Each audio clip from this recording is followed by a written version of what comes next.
Pengantar makanan ditemani sosok tak terlihat setiap malam. Cerita ini aku alami sendiri. Sampai sekarang, aku masih bekerja sebagai pengantar makanan malam. Tapi kejadian ini membuatku hampir berhenti selamanya. Waktu itu sekitar 2 tahun lalu. Aku biasa mengambil pesanan mulai jam 8 malam sampai lewat tengah malam. Alasannya sederhana, jalanan sepi, bonus malam lebih besar. Awalnya semua berjalan normal. Sampai suatu malam aku mulai merasa tidak pernah benar-benar sendirian. Awal yang aneh. Pesanan datang sekitar pukul 22.47. Lokasinya di perumahan lama yang lampunya banyak mati. Nama pemesan hanya 1 huruf, S. Aneh, gumamku. Tapi aku tetap berangkat. Saat motor melaju pelan, tiba-tiba aku merasakan beban tambahan di jok belakang. Seperti ada seseorang yang naik. Aku refleks menoleh. Kosong. Kupikir hanya perasaanku, mungkin karena capek. Namun sejak malam itu, setiap kali aku mengambil pesanan terakhir, perasaan itu selalu muncul. Seolah ada yang duduk di belakang, diam, mengikuti kemanapun aku pergi. Bau dan suara. Beberapa malam kemudian, gangguan makin jelas. Saat mengantar, aku sering mencium bau bunga melati bercampur tanah basah. Terutama ketika melewati jalan gelap.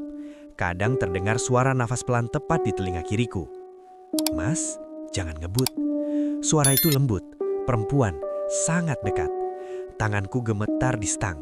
Aku membaca doa sebisaku tanpa menoleh lagi.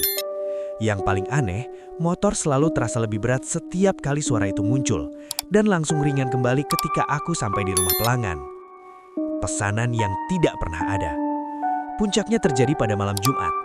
Aku mendapat pesanan ke alamat yang sama seperti malam pertama. Nama pemesan masih S. Jamnya pun hampir sama. Sesampainya di sana, rumah itu gelap, kosong, dan tampak tidak berpenghuni.